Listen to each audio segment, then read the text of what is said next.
quand tu veux. Bonjour et bienvenue sur Escape, le podcast qui vous accompagne sur les routes. Aujourd'hui, nous accueillons Perrine pour ce nouvel épisode. Coucou Perrine. Salut Perrine. Eh ben on est ravis de vous accueillir sur les routes pour un nouveau podcast, l'épisode 2 du coup d'Escape, avec toi Perrine.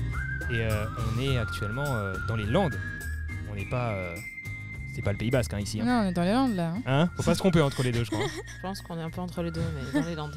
Bon tu vas bien, on est posé sur un petit spot à la cool. Nickel. Et t'es là pour le deuxième épisode. Et on va parler de toi et de ta vie qui est incroyable. Et surtout depuis le jour 0. C'est ça, hein. Est-ce que tu peux rapidement te présenter juste pour les gens qui nous écoutent? Ok. Alors moi c'est Perrine, donc j'ai 36 ans. Et ça fait à peu près 25 ans que je voyage en fait. Même plus. Presque en fait, non, 30 ans en fait que je voyage au final. J'ai commencé toute petite pendant 10 ans sur un bateau et ensuite je suis rentrée pour faire des études et maintenant je repars voyager. J'ai commencé en bateau et maintenant je repars en 4x4. C'est marrant que tu dises t'es rentrée faire des études parce qu'au final la France, métropolitaine, ça n'a jamais vraiment été chez toi quand tu étais petite. Non, ouais, pas trop. Mais en tout cas, ça parle à tout le monde, je pense. On est rentré en France métropolitaine. Disons que tu as fait une pause pour te dire, là, je fais mes études pour l'avenir, quoi, en gros. Exactement. Ouais. Et tu as fait des études de kiné, du coup. C'est ça. Donc, une première année de médecine et ensuite kiné. Et tu es toujours kiné. Toujours. Et pompier. Et pompier aussi. Et donc, actuellement, tu voyages avec ton 4x4, mais pas que. Et pas que. Ouais. Avec Nomade de Husky. Nomade, le petit Husky. Qui prend un peu de place dans un 4x4. Et on en parlera bien sûr plus en détail en fin de podcast. On va surtout aussi parler de toute cette jeunesse sur un bateau qui nous a beaucoup intrigués. On a déjà des petites infos, mais je pense qu'il y a beaucoup d'anecdotes assez sympas à partager ici dans ce podcast qui pourraient inspirer pas mal de monde. Il y a la notion aussi d'école à distance, de ce genre de choses, enfin de plein de choses qui pourraient être intéressantes.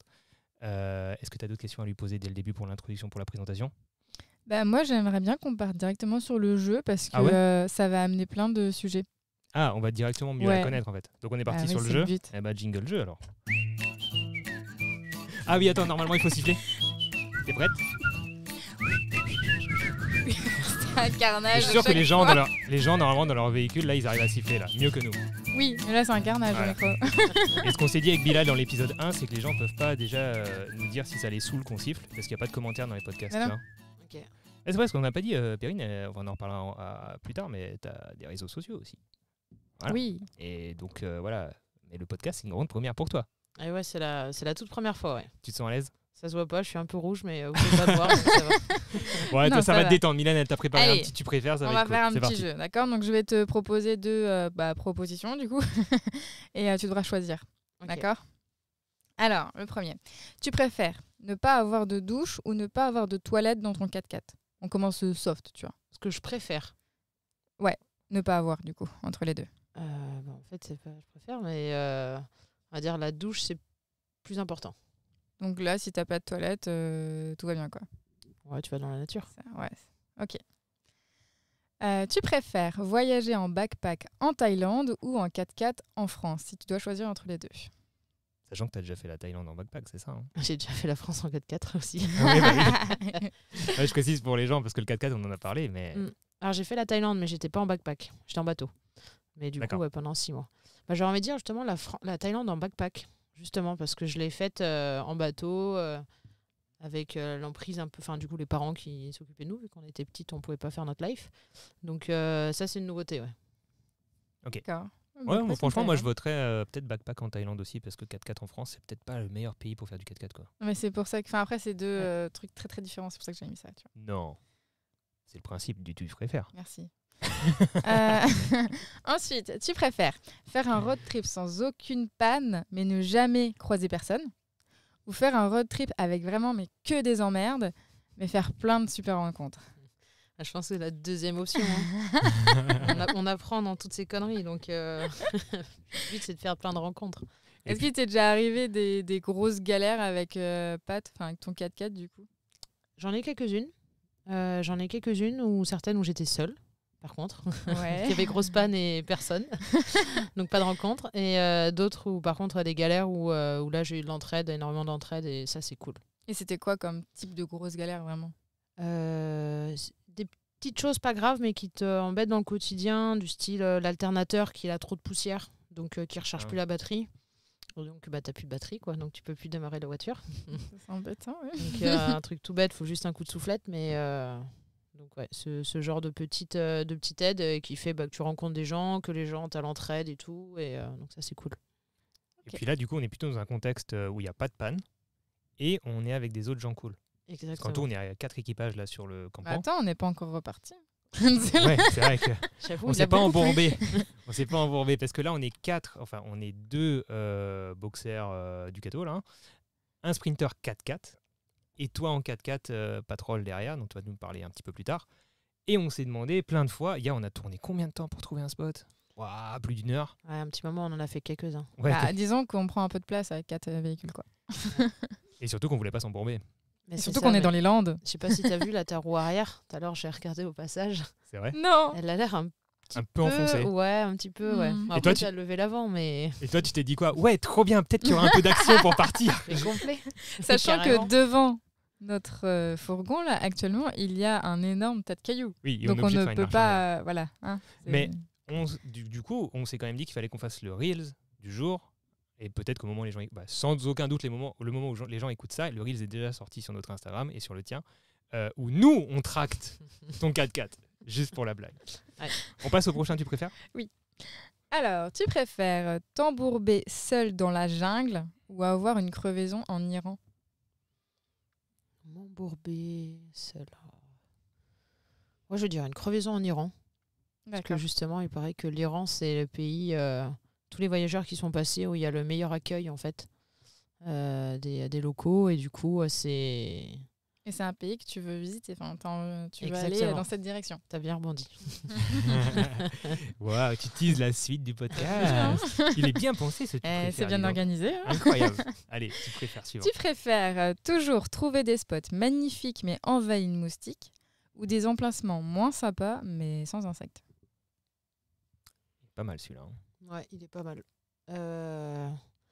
Alors, j'aurais tendance à dire le deuxième, genre sans insectes. Mais en fait, je suis tellement à la recherche des spots parfaits que du coup, ça m'arrive souvent de trouver mon spot parfait, d'aller me mettre dans la tente pour être à l'abri, ouais. Dans la tente de toi. Pour Donc être à l'abri. quand même les moustiques, mais moustiques. ouais, d'accord. D'ailleurs, c'est le côté frustrant pour toi un petit peu ici, c'est que à 4 équipages, toi avec ton petit 4x4, tu peux vraiment aller te cacher un petit peu à gauche, à droite plus facilement que nous. Et, c'est Et vrai puis nous on est les gros boulets derrière. Ah mais non, Ouais, on va ouais. s'enliser.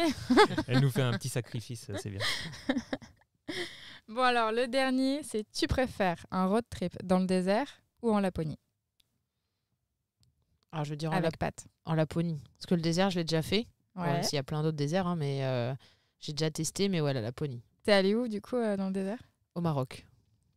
C'est pour Et ça que je dis, il y en a plein d'autres. Mais, C'était dans quel contexte? C'était avec d'autres personnes ou c'était genre t'es allé seul en mode... Non, c'était avec. Je suis partie avec une association avec des personnes handicapées. Donc, on a fait un raid pendant 2 semaines, une dizaine de 4x4 avec entre 5 à 10 personnes handicapées. Et puis, bon, on a fait 1600 km en une semaine. Donc, ça a bien roulé que sur des pistes, dans le sable, dans la boue, non, parce qu'il n'y a pas de boue, mais dans la neige, au Maroc, dans Ouais la neige. Ouais. Ah, vous étiez allé donc Ouais. dans l'Atlas, mais assez haut Exactement, du coup. ouais. Enfin, en altitude. C'est ça. hein. Fin Ok. mars, début avril, et on a dû faire Ok. demi-tour parce qu'il y avait trop de neige. Ah ouais, Ah ouais, car- à ce moment-là, carrément, d'accord. c'est pas la tempête de sable, non, c'est trop Ouais, neige. trop de neige, ouais. Et Ok. ils ont kiffé alors, les gens que tu as pu emmener là? Ouais. Tous les, toutes les Franchement, personnes, ouais. c'est. C'était une grande première pour eux. Quoi. Ouais, pour eux, c'est une première parce qu'ils reviennent jamais, donc pour que ça tourne, qu'il y ait un turnover. Ah yes. Donc, tout type de handicap. Et c'est vrai qu'il y en a certains qui partent hyper excités dès le début. Et il y en a certains qui partaient un peu dégoûtés d'être là, qui étaient pas très sereins du début parce que ça les intéressait pas ou parce qu'ils avaient peur que ça aggrave leur pathologie. Ou, Ah ouais, ok. ouais, Ah oui. pour certains. Et en fait, globalement, je pense sur 4 raids, il y en a que un, je crois, de mémoire qui est rentré, qui était un peu pas très. Parce Ah, qu'il quand même. ok. pouvait pas faire du shopping en fait. Ah oui, bah oui, Ah. c'est pas le bon contexte. Voilà. Ouais. T'es dégoûté parce qu'il y avait qu'un jour à Marrakech de shopping, mais pas plus quoi. Du coup, il y avait des encadrants aussi, un staff médical, j'imagine. Enfin, pas forcément, je sais pas comment t'appelles ça, mais. Ouais, en fait, il y a, c'est ça. On part, alors personne, on est tous inconnus. Pareil, chaque handi, l'encadrant le connaît pas. Et donc, en fait, pour chaque handi, il y a un accompagnant, un pilote. Et après, tu as 3-4 kinés, 3-4 infirmières, un médecin. Et donc, il y a quand même un gros suivi. Toute la journée, on s'occupe d'eux. Et le soir, on fait des soins. Et il y a un gros suivi. C'est un voyage pas pour le même eux. voyage, quoi. C'est un voyage pour eux qui tourne autour d'eux. C'est ça, Mais entièrement du coup, autour ça d'eux. se passait comment? Je veux dire, toi, par exemple, tu as accueilli quelqu'un d'un PAT ou ils avaient d'autres véhicules à chaque fois pour... Alors, ça dépend. En fait, j'en ai fait 3 fois en tant que kiné. Donc moi, j'étais volante dans différents véhicules la journée. Donc c'est cool, j'ai appris plein de choses sur le 4x4. Donc je conduisais un petit peu les véhicules la journée, j'apprenais des trucs, c'était cool. Et puis en même temps, tu aides, parce qu'en fait, l'accompagnant gère son handi, mais après, tout le monde peut l'aider en fait. Et après, le soir, on faisait des soins. Donc là, de 19h à 21h, voire 22h, des fois, on faisait des soins. Après, on mangeait. Et l'année dernière, je l'ai faite avec Pat. Donc la journée, je conduisais. Donc 1600 bornes en une semaine.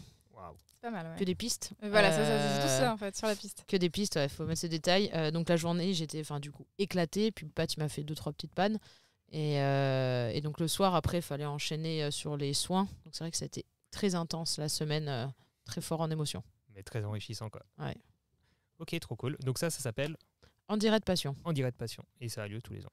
C'est ça. Voilà, malheureusement, il y a eu un décès d'une personne importante la personne qui gère en fait cet assaut. Donc on ne sait pas trop si ça va continuer ou pas. Ok. Et ben écoute, on va passer sur le jeu d'après. Ouais. C'est un petit jeu. C'est un petit jeu qui va nous permettre sans doute d'en savoir plus potentiellement là-dessus ou peut-être sur d'autres aventures que tu as eues. Est-ce que je remets le jingle? On a toujours que le même jingle pour les 3 pauses. Mais on recifle pas alors. Si? Ok. On verra. C'est parti. Voilà, je le coupe un peu plus vite pour pas trop saouler les gens. Allez, alors, est-ce que j'y vais moi? Vas-y. Allez, parce que tu as préparé les 2 autres jeux. Ouais, moi, il n'y a pas beaucoup de préparation pour celui-là. Perrine, est-ce que, en 3 mots, tu peux me résumer, et après tu pourras développer, bien sûr, en 3 mots, ta meilleure anecdote de voyage? 3 mots. 3 mots sur la meilleure. En 4x4 ou avant? Peu importe. Dans toute ta vie. Alors là, celle-là, on me l'a jamais posée. On l'a posé pas mal, des questions sur le voyage, mais alors elle... Ah, c'est dur, tu as tellement d'histoires, je pense, dans la tête. Le premier, en fait, qui te vient, c'est celui qui t'a le plus marqué, là à l'instant T. Non, mais elle va penser à hier soir, avec les copains et tout aussi. Je sais. Non, je pense, j'ai envie de dire... Alors attends, c'était en bateau... alors, est-ce que ça serait la chose la plus dangereuse? Parce que c'est concrètement la plus marquante. Mais la meilleure, quoi. Potentiellement, après, je vais te poser la question inverse. C'est pas forcément la... Ouais, parce que du coup, c'est pas la meilleure pour le coup. Donc, est-ce que tu veux qu'on commence par la pire? Alors, la pire. Alors, en 3 mots, la pire. Pirate. Oh. C'est déjà improbable. Oui, totalement. Attends, on va dire quoi? Pirate, Israël. Oh oui. Et c'est bien d'actualité. Et le 3e mot, ça serait mitraillette. Ah ok, ouais, c'est vrai que c'est tous les jours que tu as une anecdote comme ça. Pirate, Israël, mitraillette. Maintenant, on veut un peu plus de détails. Parce que du coup, en parallèle, j'essaie de chercher la meilleure. Détaille-nous celle-là déjà. Alors du coup, celle-là, donc ça remonte à... Donc c'est le début du voyage, donc ça devait être les années 98, 99. Donc ça remonte un petit moment.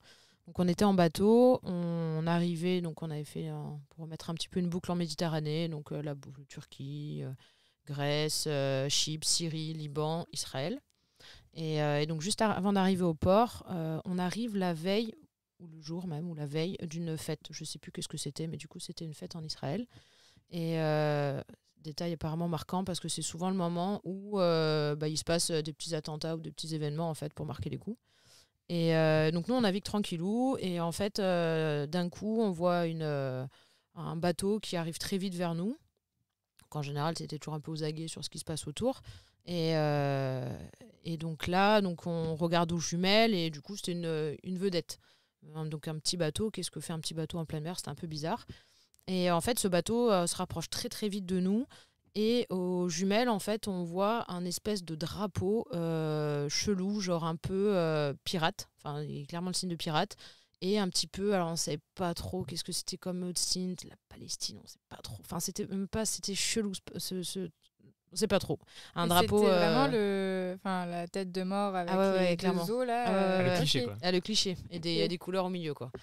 Et je t'avoue, quand j'avais quand même 8 ans, je m'en rappelle plus en détail de ce drapeau. Mais donc, du coup, ce drapeau nous fait clairement flipper, même si c'est pas une zone où il y a des pirates. Et donc, de là, mon père, il appelle en fait donc à la radio l'Israeli Navy, en leur disant, les gars, on est là, on a un bateau qui est derrière nous, qui a un drapeau et tout. Et en fait, eux, très calmement, nous disent, ok, pas de souci, vous inquiétez pas, on arrive dans 10 minutes. Alors, t'es en pleine mer. Mais 10 minutes, c'est long, tu en vois vrai. Ah, mais ça paraît fou, c'est que t'es en pleine mer et tu vois rien autour. Oui, en plus. Et tu te dis, mais comment en 10 minutes il peut y avoir un bateau, un gros Parce bateau, qu'en 10 quoi. minutes, je veux dire. Et il y a le temps de se passer un paquet de choses. Bah ouais. Ouais, mais en même temps, en pleine mer, moi, ça me paraît Ouais. ultra rapide si c'est tenu, quoi. Si Ah la oui, promesse est tenue, c'est c'est. sûr, ouais. On y croyait, du coup, on y croyait pas. Mais bon, ok, surtout qu'en fait, sur les bateaux, tu as ce qu'on appelle des radars qui te permettent en fait de voir tout autour, à certaines distances, qu'est-ce qu'il y a autour. Et en fait, nous, on voyait rien sur le radar. Donc, ça veut dire que pour nous, il n'y avait pas d'autres bateaux. Ouais. Il n'y avait pas de bateau militaire, quoi. Bref. Et donc, en fait, ce bateau se rapproche petit à petit. Et en fait, quand il est suffisamment près, il ouvre une espèce de vitre à l'avant. Et là, en fait, il sort une grosse mitraillette. Mais Quoi. non. C'est comme tu vois au-dessus d'un 4x4, tu vois, dans les films d'action, quoi, tu vois le truc. Et ben en fait, il sort ça à l'avant du bateau.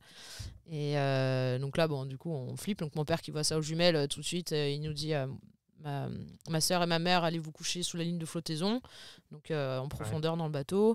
Il a mis les moteurs à fond, les voiles à fond. Enfin, il a tout sorti en mode on trace. Bon, on a un petit bateau, un voilier, ça avance pas vite. Ça Hein, avance moins vite qu'une vedette, ouais. Et donc l'autre nous rattrape quand même. Et en fait, il commence donc à être assez proche et il tourne un petit peu autour de nous. Et là, en un claquement de doigts, en fait, il y avait un gros bateau de l'armée israélienne qui était là. Mais non. Et ouais, franchement, ils sont arrivés de tu sais pas d'où. Mais non. Ouais. J'attendais un hélico là. Et devant toi, un truc, ouais, on savait pas trop. Bah, il va arriver l'hélico. Et donc en fait, donc là on se retrouve au milieu. Tu imagines le chat et la souris. Et en fait, nous on était on était en plein milieu, donc ils nous tournaient autour et en se visant mutuellement, en fait, Oh, chacun. putain. Et nous on était au milieu, on n'arrivait pas à sortir de là. Super. Donc voilà, donc ça a mis un petit moment. On a quand même réussi à sortir. Donc là, on a tracé pour rentrer au port à la marina. Et en fait, je sais pas, on était peut-être à une demi-heure ou une heure peut-être encore de navigation. Et pendant la navigation, on entend un hélico qui passe au-dessus de nous. Et pas longtemps après, on entend arriver vers le port un petit boom, quoi. Ok. On ne sait pas trop qu'est-ce qui s'est passé concrètement, mais je pense que le petit bateau, Il s'est fait exploser, à quoi. mon avis, il a dû prendre cher. Ouais, voilà. Bordel. Ouais. Ouais, bah on a les mêmes anecdotes, hein, je pense. À peu près, ouais, à quelque chose Là, ça près. te vaccine un petit peu, ça calme un petit peu l'ambiance, quoi. Ouais, ça calme. Bah, t'arrives au port, c'est vrai que t'es pas trop serein, tu réalises pas trop qu'est-ce qui s'est passé. C'est quand tu discutes, c'est là que t'apprends justement qu'en fait, souvent, quand il y a des événements ou quoi, en fait, il y a les. Du coup, c'est le coup qui est marqué en fait à chaque fois, donc autant ça aurait pu être nous, quoi. Donc c'est vrai que avec un peu de recul, tu te dis waouh. Est-ce qu'ils font quoi en général? Ils te pillent ou ils pirent? Bah là, alors t'as les pirates que du coup on peut croiser plus tard sur le voyage, genre en Somalie ou quoi. Ouais.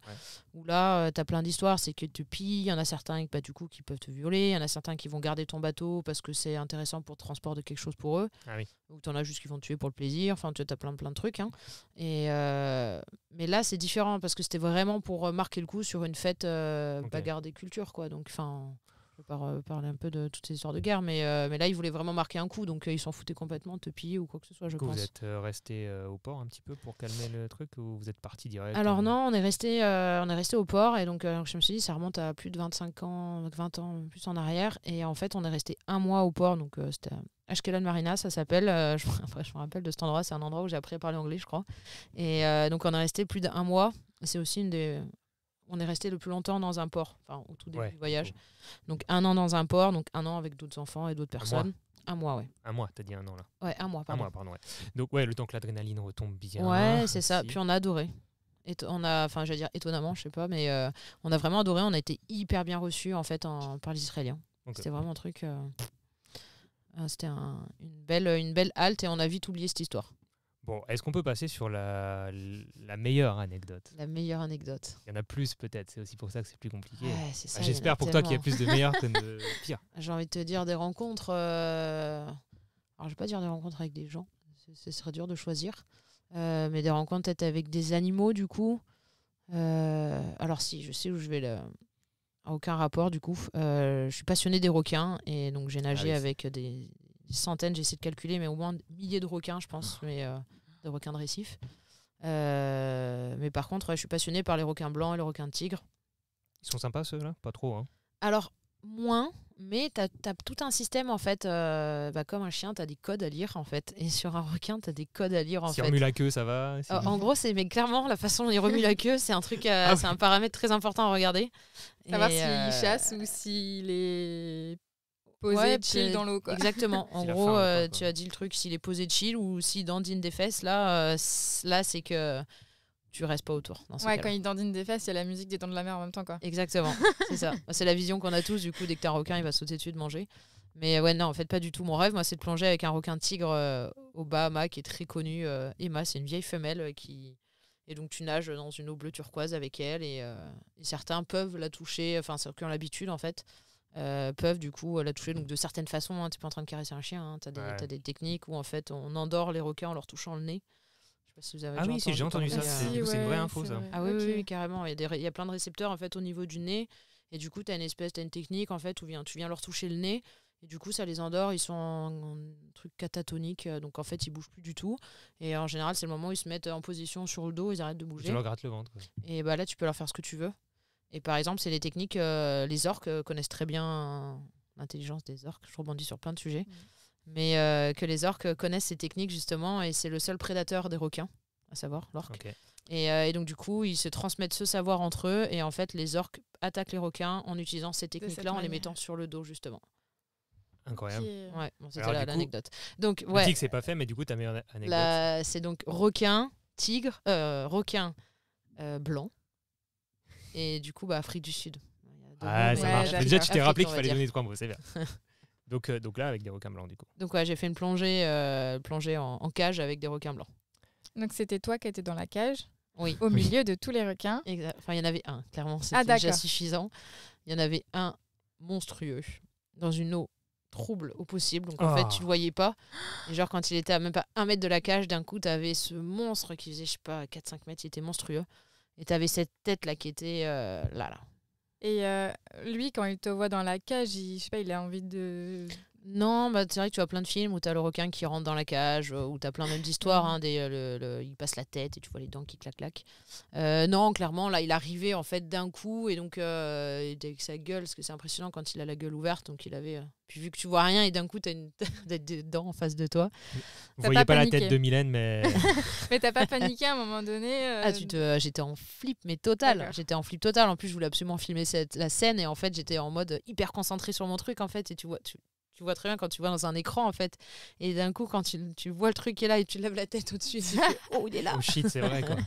Ouais, mais il tournait, en fait. Voilà, il passait, il tournait, hop, là, il contournait la cage, quoi. Oui, t'es pas agressif, quoi. Non. Il est curieux. Après, il est curieux parce que il a pas l'habitude forcément de voir une cage avec un humain dedans, parce que d'habitude, c'est pas ce qu'il voit dans... Ouais, t'as le côté curieux. Alors là, il faisait pas du... Alors, c'était pas du... Si, en soi, c'était du shark feeding. C'était... il mettait, en fait, un petit peu... T'avais du sang, beaucoup. Des espèces de bouffe. Ouais, ils appâtent, en fait, un peu. Et ouais, c'est pour l'appâter, quoi. Ouais, pour que... Oui. Ouais. Et t'en as fait sans cage? Non, c'est mon rêve. Justement, comme je t'ai dit. Donc, en fait, concrètement, il y a 2 rêves. C'est ces requins tigres aux Bahamas. Et l'autre, ça s'appelle le Sardine Run. Donc, c'est pareil, c'est en Afrique du Sud, en fait. C'est l'endroit qui est... Alors, c'est une période dans l'année, je sais plus laquelle, dans le Mozambique, en fait, où tu as toutes les sardines qui viennent, peut-être pour se reproduire, je sais pas pourquoi elles viennent. Ouais. Et d'ailleurs, en tant que photographe, tu as des photos de malades là-bas. J'ai vu drone du dessus, où tu as les requins qui passent au milieu des bancs de sardines. En fait, tu as du coup les sardines qui viennent, donc tu as tous les oiseaux. Tu as des photos magnifiques où tu vois des oiseaux qui sont en plongée. Ah, ouais. Tu vas avoir les dauphins, tu vas avoir les requins, tu vas avoir plein d'autres poissons, des thons et tout qui passent. Et en fait, donc, on appelle ça le Sardine Run. Et donc, c'est une espèce de frénésie de poissons et de tout. Mais ça, tu vois, j'aimerais bien le vivre, le voir, tu vois, mais le seul problème pour moi, c'est l'eau. Bah après, c'est difficile de les voir sans eau. Tu sur le bateau, après, au-dessus de l'eau, ça doit être un truc de malade, parce que du coup, tu as une espèce de bouillon de culture avec ces oiseaux qui passent, ces trucs et tout, les poissons qui sautent. Mais ça veut dire qu'il faut aller sur un bateau. Oui, en revanche. Ouais, bon, à un moment donné, faut qu'on se fasse violence. Hein. Moi aussi, c'est vrai, pour vivre des trucs comme ça. Le mal de mer, c'est pas ouf. Mais bon. Ouais. Les baleines, pas trop alors, pour le Sardine Run, non. Non, mais je veux dire, toi, tu kiffes Ouais, on en a vu quelques-unes. Bah oui, du coup, forcément. Ouais. Bah oui. Ouais, c'est assez fou. Baleine, ouais. Bah, même les orques. Ah non, les orques, peut-être pas. Alors, souvent une dans fois, les- on en a vu. Que une fois, Il y en en a Afrique dans le- du Sud. Ah, il y en a là-bas, d'accord, Ouais. ok. Et d'ailleurs, c'était très compliqué parce que du coup, on voulait aller à l'eau. Parce que si tu repères vraiment tout loin l'aileron d'un orque, c'est pointu, très haut et tout, c'est vraiment particulier. Et en fait, dès qu'on l'a vu avec ma soeur, on voulait trop sauter à l'eau. On était en mode sauver Willy, quoi. C'est dangereux un orque. C'est hyper dangereux. Ouais. Mon père, heureusement, peut-être, du coup, il nous a retenus, mais nous, on était prêts à sauter. Parce que des fois, souvent, on croise des dauphins. Donc, l'habitude, tu vois, tu sautes à l'eau quand t'as les dauphins, quoi. Et donc là, on était à fond. Alors, il paraît que les dauphins sont très sadiques. Sont très méchants aussi parfois, Très mais pervers. pas envers pervers aussi sexuellement, je crois, c'est ça, hein. C'est ça. Mais pas envers l'humain, en fait, il va pas agresser l'humain, quoi. C'est plus entre eux qui sont, ou avec les animaux qui chassent, en fait, qui sont vraiment des bâtards. Ouais, ça, c'est l'orque vraiment qui va jouer. L'orque aussi va jouer, c'est vrai. C'est vrai que l'orque, il est connu pour ça. Le dauphin, il peut être un peu connu pour ce côté un peu pervers sexuel, quoi. Ouais. Avec d'autres dauphins ou humains. Ça arrivait, il y a certains cas avec des humains. Ouais. Ah, super. Bon, est-ce que sur ces bonnes paroles, on passerait pas sur la pause musicale et on revient derrière avec, en fait, en vrai, j'ai envie de commencer à ta naissance, quoi. On verra ça tout à l'heure. Allez, c'est parti pour la première pause musicale.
C'était Live in My Head de Eldar Kedem.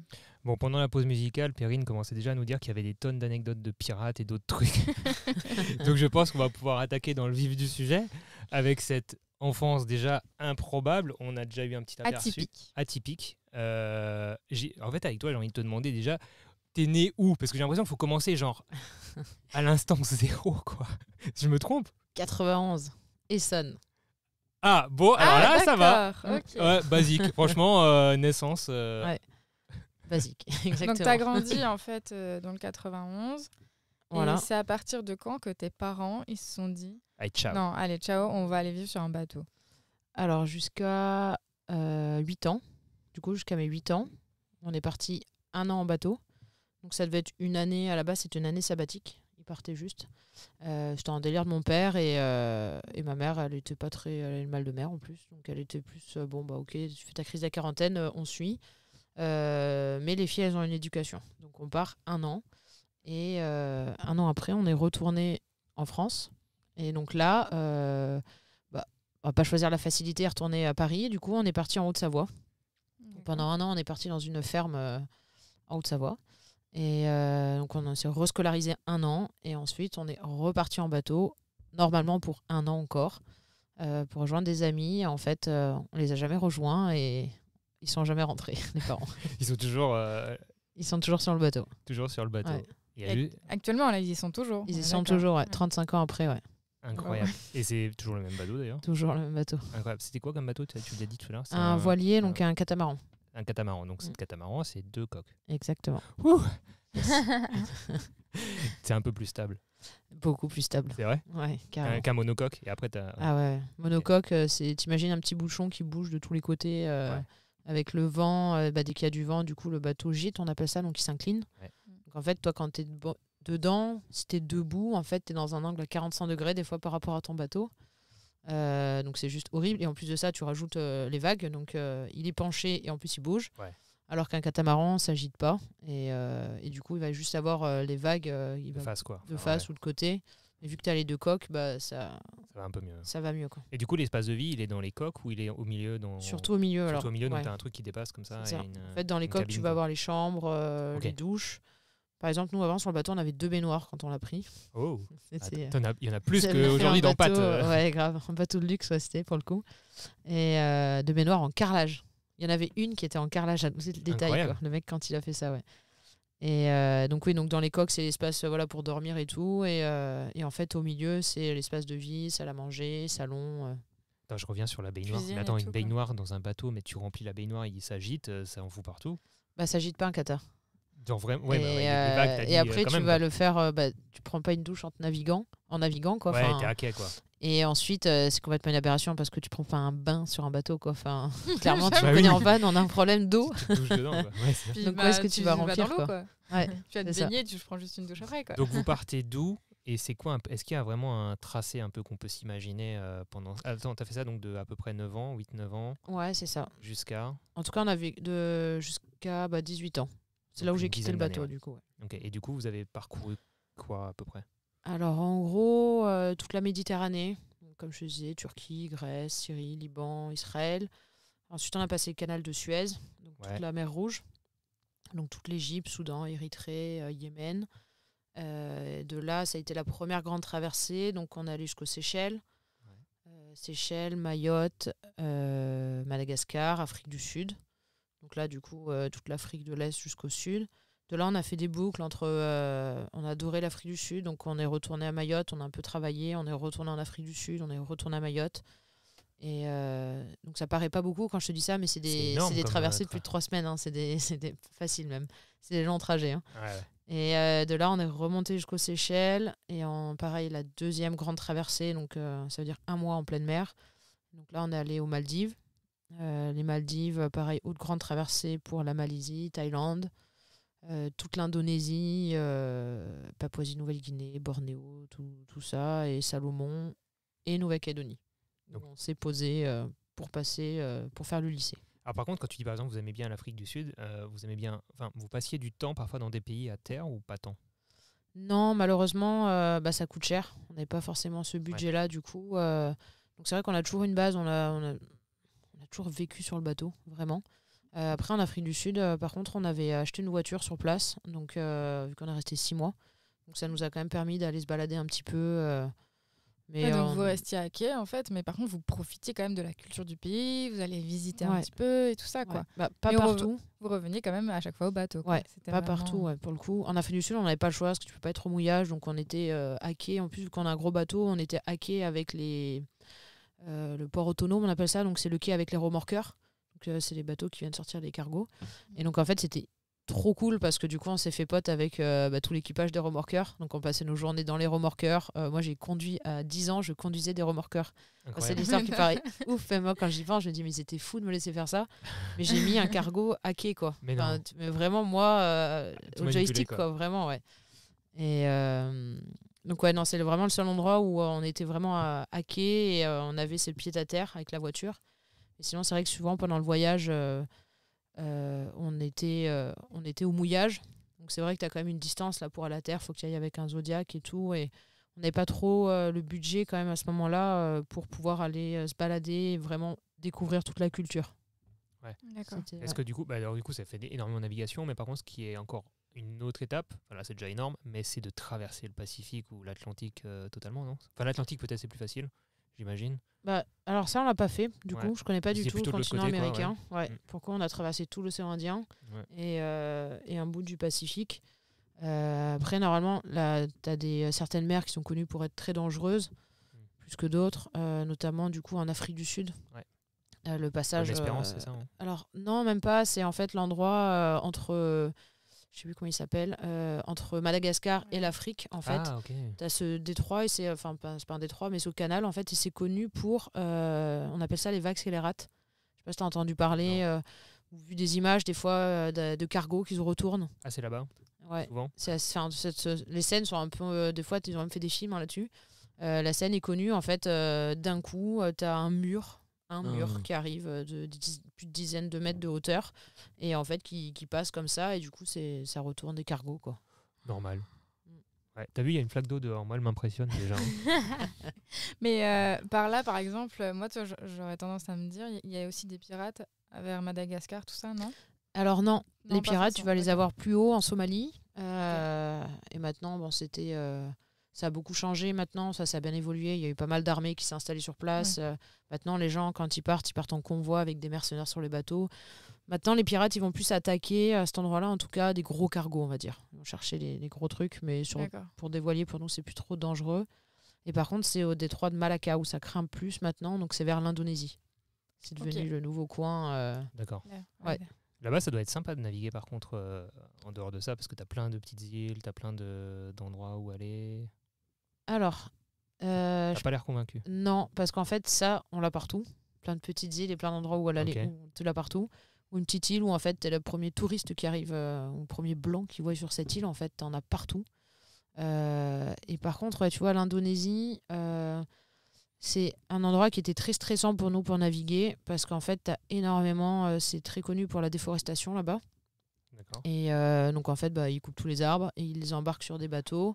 Et c'est fait de façon pas très forcément légale à certains endroits, et les bateaux sont pas top on va dire, et donc du coup tu as une partie de la cargaison qui tombe dans l'eau, et donc tu te retrouves avec des monstres de rondins de bois en fait qui flottent, et le problème c'est qu'un arbre en fait c'est pas détectable sur un radar, donc quand tu navigues tu vois pas qu'il y a un tronc d'arbre autour, et vu qu'il est entre deux eaux il flotte mais assez profond, donc tu le vois pas très bien.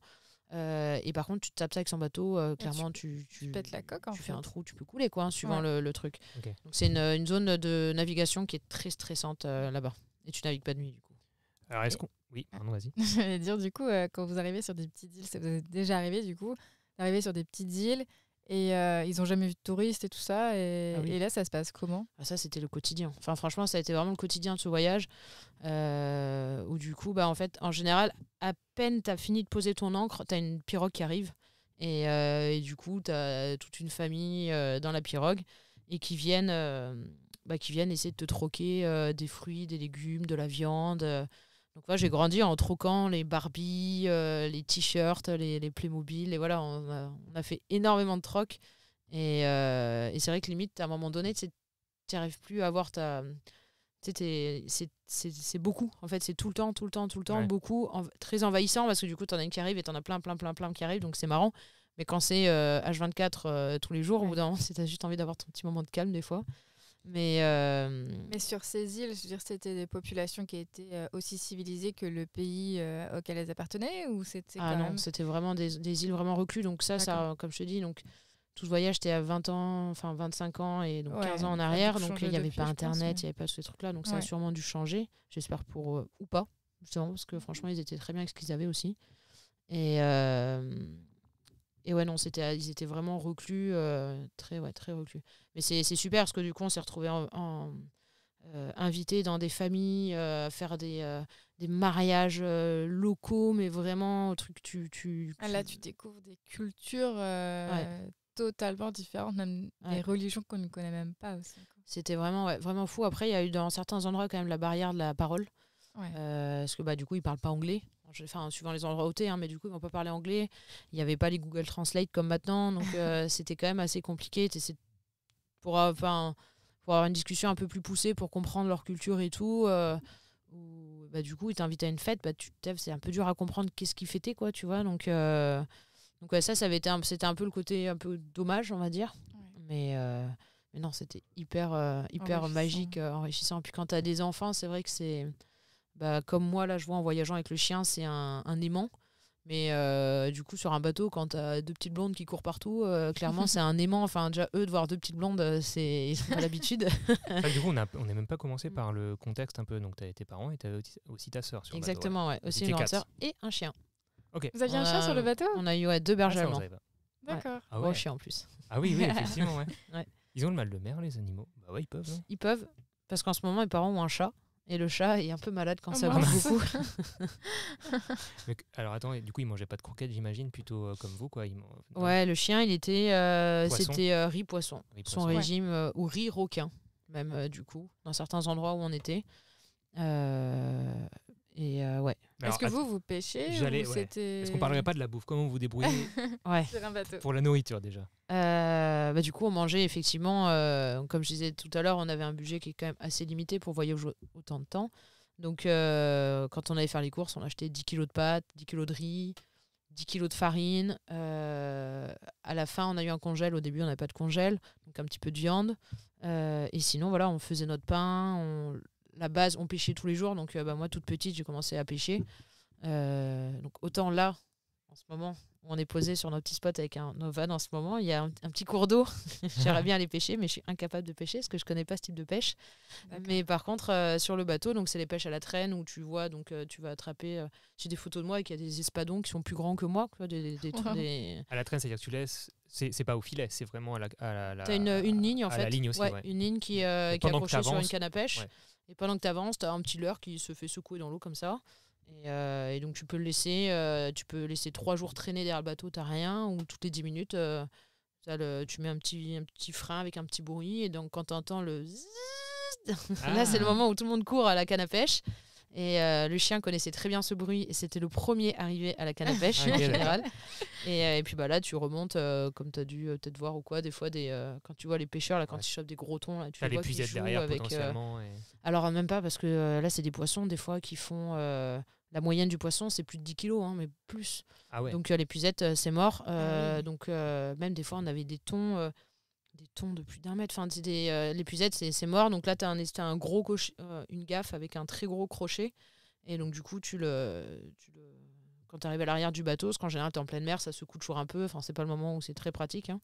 Et donc, du coup, tu crochettes et tu le remontes au bateau. Parce que si tu le remontes juste en tirant sur le fil, en fait, il y a un truc qui va péter. Ouais. Soit ça se décroche, ou soit c'est le fil qui pète. Quoi. Et donc, comme ça vous a... Ouais. Toutes les semaines, ça vous a mangé. Quoi. C'était notre la base, ça a été poisson. Donc aussi, on faisait beaucoup de chasse sous-marine. Donc quand vous étiez plus proche de la côte, vous alliez faire du snorkeling pour chasser un petit peu. Quoi. Ah ouais, d'accord. Donc c'est quoi une lance ? Ouais, c'est ça. Ça, c'était mon père et moi, du coup. T'as une flèche avec comme un petit fusil, un tendeur, en fait. Et donc, tu viens tendre l'élastique sur la flèche. Et puis, du coup, tu descends en apnée. Tu peux trouver du crabe aussi, de l'araignée de mer, ce genre de choses. Alors là, on était très... du coup, c'était poisson. Poisson. Et après, aussi, pareil, avec donc là, une espèce de petite... Enfin, pareil, même une petite lance, là. On peut dire un truc, juste une flèche avec un petit élastique dessus. Et là, on a attrapé des langoustes. En général, ça allait vraiment être crabe. C'est plus compliqué. Enfin, c'était pas des zones à crabe, en tout cas. J'en ai aucune idée, moi, ouais. Donc, ouais, langouste. Je pose des questions, des fois, c'est très bête et naïve. Hein, parce que c'est Ouais. pas mon domaine, l'eau, tu vois. C'est pas vraiment notre environnement ah non, favori. pas du tout. Et alors, arrive la question des légumes et du scorbut. Ouais, le fameux scorbut, t'as retenu le nom. Ouais, c'est ce que j'allais T'as regardé demander. ou pas, du coup ? Non, mais j'avais déjà entendu parler de ça. Ok. Oui, donc sur les longues traversées, effectivement, c'est dur de stocker des légumes ou des fruits. Et d'en faire pousser. Et d'en faire pousser, oui. Et donc, en fait, la hantise, la grosse peur de ma mère, c'était d'avoir donc, le scorbut, qui est une maladie qu'on peut en mourir, d'ailleurs. Si on a des carences, alors je ne sais plus en quoi exactement, mais on a dans les fruits et légumes, et donc c'est mortel, quoi. Donc, c'était, voilà. Donc là, vous faisiez du stock comme vous On essayait de pouviez, faire du stock comme on pouvait. Comme quoi, il n'y avait pas autant de compléments alimentaires Et ma mère, on avait des trucs des fois de vitamine C, c'est des trucs tout bêtes, même, mais elle nous, mais vraiment, par exemple, tout ce qui était congelé ou en boîte et tout, c'était pas aussi bien. Exactement. C'est ça. Donc c'était vraiment, il fallait des produits frais et vous aviez essayé de faire un petit potager. Et ouais, on a essayé de faire voilà. On a essayé de faire des petits potagers et ouais, malheureusement, le basilic prenait très très bien malgré le vent, le sel. Alors que nous, en appart, genre, c'est genre non, il crève à chaque fois. Oui. Mais non, en van, on n'a même pas osé essayer, quoi. Ah non, basilic, nickel. Et les oignons un petit peu. Mais ouais, le reste, c'était pas... Les tomates, tout le monde fait des tomates en premier. Les tomates, ça marche pas? Ça marchait pas, ouais. C'était pas... On avait un peu tout essayé. Et peut-être que l'air marin aussi n'était pas, peut-être. Parce que souvent, le sel... c'est ce qu'on a aussi appris en Camargue. Hein, quand le sel est présent dans la terre, il n'y a rien qui pousse, quoi. C'est assez rare, même. Ouais. Oui, parce que du coup, pour l'eau potable... Vous aviez un filtre spécifique. C'est dur de filtrer l'eau de mer, il me semble, non? Alors ouais, on avait au début, non. Au début du voyage, on avait peut-être 400 ou 500 litres d'eau dans les coques, dans le fond des coques, ouais. Et sur la première longue traversée d'un mois, là, on avait fait des réserves plus grosses, donc on avait plein de petits jerrycans en plus, donc on avait quasiment 1 tonne d'eau.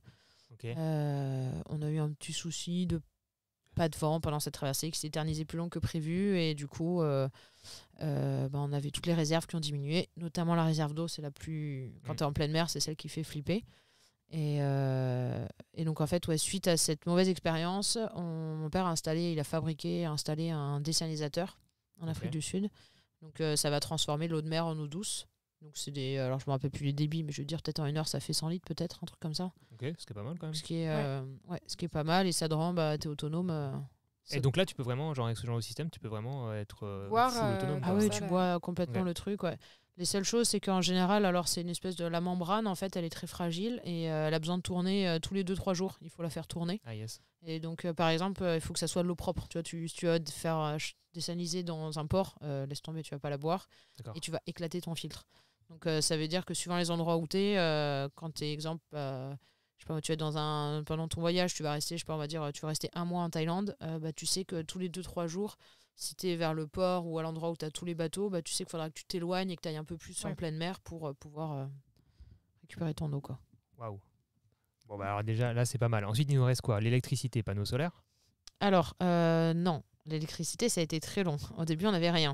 Il y a 25 ans, il y avait pas Internet. Il y avait moins de besoins, effectivement, peut-être déjà. Ouais, il y avait moins de besoins, puis ça n'existait pas, du coup. Donc, on a eu au fil du voyage... Alors, il y avait les éoliennes, mais mon père n'a jamais voulu en mettre une. Et au fil du voyage, on a récupéré à un moment un petit panneau solaire, mais qui faisait pas grand-chose. Et c'est surtout en Afrique du Sud où on a mis un groupe électrogène. Ah, ok. En fait, non, avant, oui, bon, bref. On a eu le groupe électrogène et on a eu un congélateur aussi.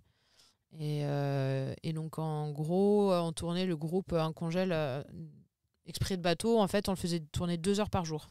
Donc, tous les soirs, on avait pendant 2 heures du 220 volts pendant que lui tournait. Et donc, à ce moment-là, c'est là où on pouvait allumer toutes les lumières comme on voulait. On pouvait vraiment faire notre petite life. Et sinon, c'était comme on en van, du 12 volts. Et c'était ultra limité, vraiment.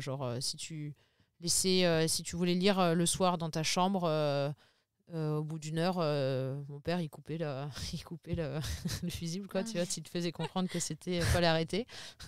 Donc, ça a été très, très limite. Et en fait, au fil du voyage, on a réussi, après arriver en Thaïlande, c'est là où on a réussi à mettre un autre panneau solaire. Donc, on a eu un ordinateur aussi, du coup, vers 16-17 ans, c'est là où on a eu un ordi. Donc, qui dit un ordi, dit une télé. En fait, l'ordi nous servait juste à regarder les VCD. Je ne sais pas si vous avez connu les VCD. VCD, ça me... Ouais. VSD un peu plus, mais c'était différent. C'est comme un DVD. Okay. Mais du coup, en Thaïlande, quand tu te baladais sur le marché ou quoi, en fait, ils te vendaient... tu avais les étalages de CD, en fait. C'est des copies de DVD. Et tu avais des étalages de ça pour 1 euro, quoi. Et donc, en fait, on a eu l'ordi pour pouvoir regarder des films. Accès à un peu de culture internationale, quoi. potentiellement. Quoi. La culture de film américain, par exemple. Je sais pas si... Alors, du coup, parce qu'après, on va enchaîner quand même sur la question de l'école, l'éducation, etc. dans ces conditions. Je suis en train de perdre ma voix. Mais il reste aussi la question de, je sais pas, tant qu'on est dans les énergies, le gaz ou comment vous faisiez cuire, tout ça. Ouais, pour la cuisine, par exemple. Ouais, et ben on était au gaz, d'ailleurs. Donc, on avait les grosses bouteilles de mémoire. On avait la grosse bouteille de gaz. Et maintenant, ils sont toujours au gaz, d'ailleurs. Ouais. Là, ça tient un peu plus longtemps, quoi. Si, Ouais, bah c'est que, du coup que la cuisine, le four aussi. L'eau chaude, il y en avait. Ouais, on a eu l'eau chaude au fil du voyage. Parce que du coup, mon père est très bricoleur, donc il faisait plein de systèmes. En fait, par exemple, il avait même fini par faire un système avec une génératrice. En fait, quand le moteur du bateau tournait, comme un groupe électrogène, elle faisait du 220 volts. Ok. Et donc, en fait, vu que sur un kata, tu as 2 moteurs, on savait que quand il y a un des deux qui tournait, on pouvait avoir électricité, pop-up. Donc là, potentiellement de l'eau chaude. Et l'eau chaude, en fait, on avait donc un système, il avait fait avec des plaques, comme on a nous, là, des échangeurs à plaques. échangeurs à plaques, Ah exactement. ouais, okay. Donc on avait ce système-là, et là, récemment, maintenant, parce qu'ils sont quand même beaucoup plus évolués, maintenant, ils ont des batteries lithium sur le bateau. Ouais. Ils ont plusieurs panneaux solaires, donc ils sont quand même très autonomes. C'est du luxe, c'est plus confortable. Maintenant, c'est du luxe. Ils ont la Starlink, ils ont ils ont un confort, et du coup, ils ont un ballon d'eau chaude aussi maintenant. Oh là là. Et ils ont même une machine Nespresso. Ah non. Et une machine à laver aussi. Vous allez dire, est-ce que les aussi. machines à laver, il n'y en avait pas avant? Non. Du coup, à chaque fois, vous y allez dans les laveries, en fait. On lavait. Non, on n'allait pas. On lavait tout à la main. Comme je te disais, on faisait notre pain, donc au même titre qu'on faisait le pain, on avait la corbeille lessive. Ouais, donc les 1 tonne d'eau, tu t'en servais aussi le moins possible, mais il fallait un peu laver les habits à l'eau claire. Exactement. Aussi, quoi, parce qu'à l'eau de mer, t'imagines. Ouais, ah non, c'est pas possible. Ouais, donc là, tu commences à avoir une consommation globale où tu dois vraiment tout gérer. En fait, c'est du luxe, là, être en 4x4, là, c'est bon, là. Pour toi, t'es rodé, là, sur... je te laisse même pas imaginer quand je suis arrivée en France. Donc, à mes 18 ans, quand je me suis retrouvée loin de tout, du coup, d'un coup, je quittais le cocon, la famille, et je me retrouvais dans un appartement. Et en fait, dans cet appart, j'avais... alors ça me dérange. Enfin, ça allait. Enfin, le mal de terre, je l'ai le premier jour. Mais en fait, non, t'as l'eau à volonté, t'as l'électricité à volonté.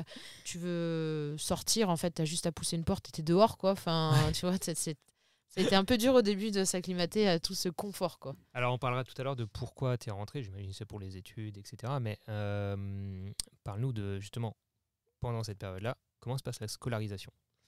Alors nous, on a décidé de faire par le CNED. Vraiment, c'était ma mère, elle voulait absolument qu'on ait une éducation et en fait qu'on ait que leur choix de vie en fait ne nous porte pas préjudice plus tard. Donc même si on savait pas du tout ce qu'on voulait faire à 8 ans, voilà, elle voulait qu'on ait une bonne scolarité. Donc on a fait 1 an de CNED, donc c'est des cours par correspondance. Comme je te dis, on est retourné 1 an dans une école pour vérifier, en fait, c'est pour ça qu'on était rentrés, pour nous rescolariser et pour voir si on avait perdu du niveau ou quoi. Donc moi j'étais en CE1 je crois à ce moment-là, et puis en fait on était première de la classe avec ma soeur, donc ça allait nickel.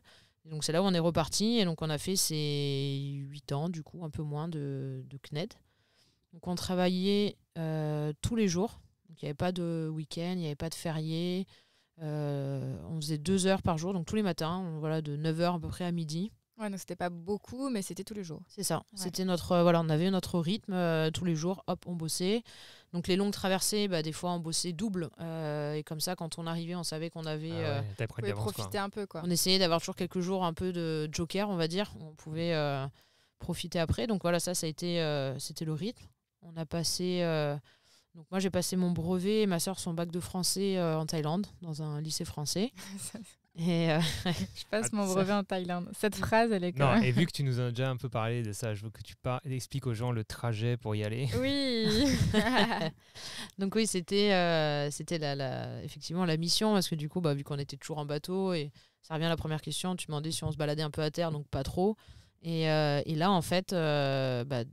on arrive, donc c'était à Phuket où il y avait le bateau, et donc le lycée c'était à Bangkok. Donc pour ça, tu as 1 jour ou 2 de train, et on s'est retrouvés d'un coup, imagine, comment ça s'appelle, Mimicicu, enfin clairement c'était ça, quoi. C'était ma sœur de Mimicicu qui se retrouve dans un train et qui se retrouve à Bangkok. Donc je sais pas si vous êtes allés, mais c'est la ville, c'est l'effervescence, c'est vraiment un truc de malade. L'opposé, quoi. Et l'opposé, ouais. Et dans un hôtel. On était dans un hôtel, quoi. Enfin, on passait une nuit, c'était un ouf. On a passé du coup 2 jours là-bas. Donc c'était pour nous une espèce... Donc tu rajoutes le stress de te retrouver d'un coup dans avec d'autres enfants, dans une classe avec d'autres enfants. Pour nous, c'était un premier stress, en tout cas pour moi, ma sœur moins. Et après, tu rajoutes le stress d'un brevet. Enfin, clairement, c'est les premiers examens quand t'es petit qui font paniquer. Donc, tu mettais tous ces petits bouts de stress mis bout à bout. Et on l'a réussi. Alors, je sais plus ce que c'était la moyenne, mais j'ai réussi. Je sais pas, j'ai avoir 12-13 de moyenne classique, peut-être, à cet endroit-là, à ce moment-là, ouais. T'as l'aventure quand à côté de toi, ouais, incroyable. Et même pour aller à l'école. Oui, pour aller à l'école. Parfois. Tu vis sur le bateau et pour le lycée, donc après ton brevet, tu disais que vous étiez allé en Nouvelle-Calédonie. C'est ça ouais. Et là, par contre, vous êtes resté du coup 3 ans, en fait, le temps de faire le lycée. Exactement. C'est ça. Ouais. Donc on arrivait là-bas et donc les premiers mois ont été très durs pour moi, pour m'acclimater en fait, parce que je perdais du temps. Enfin, je m'embêtais en fait à l'école. C'était long, on perdait trop de temps.